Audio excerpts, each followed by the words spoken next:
নমস্কাৰ মাননীয় আজিৰ সভাৰ সভাপতি মহোদয়, সন্মানীয় শিক্ষক শিক্ষয়িত্ৰীসকল, বন্ধু বান্ধৱী তথা ভাইটি ভণ্টিসকল, পোনপ্ৰথমে মই মোৰ শ্ৰদ্ধাৰ শিক্ষক শিক্ষয়িত্ৰীসকলৰ লগতে বিশ্বৰ প্ৰতিগৰাকী শিক্ষক শিক্ষয়িত্ৰীলৈ শিক্ষক দিৱসৰ আন্তৰিক শুভেচ্ছা জ্ঞাপন কৰিছোঁ।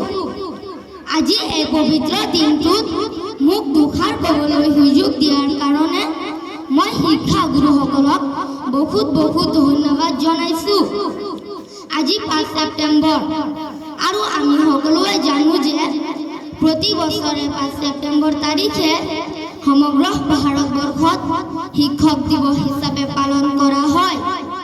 এই দিনটো শিক্ষক শিক্ষয়িত্ৰীসকলৰ বাবে এটা গুৰুত্বপূৰ্ণ দিন। 5 ছেপ্টেম্বৰ আজিৰ এই দিনটো ভাৰতৰ প্ৰথম উপৰাষ্ট্ৰপতি তথা দ্বিতীয় ৰাষ্ট্ৰপতি ডক্টৰ সৰ্বপল্লী ৰাধাকৃষ্ণদেৱৰ জন্মদিন। তেওঁ ৰাষ্ট্ৰপতি হৈ থকা অৱস্থাত ছাত্ৰৰ এটা দলে তেওঁৰ জন্মদিনটো উদযাপন কৰাৰ বাবে তেওঁৰ অনুমতি বিচাৰিছিল।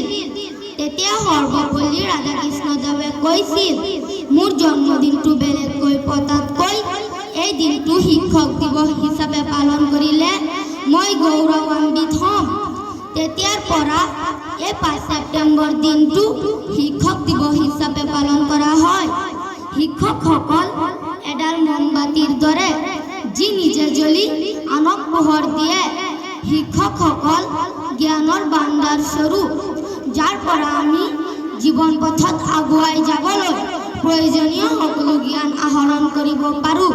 গতিকে আমি সদায় শিক্ষক শিক্ষয়িত্ৰীসকলৰ কথা মানি চলা আৰু সন্মান কৰা উচিত।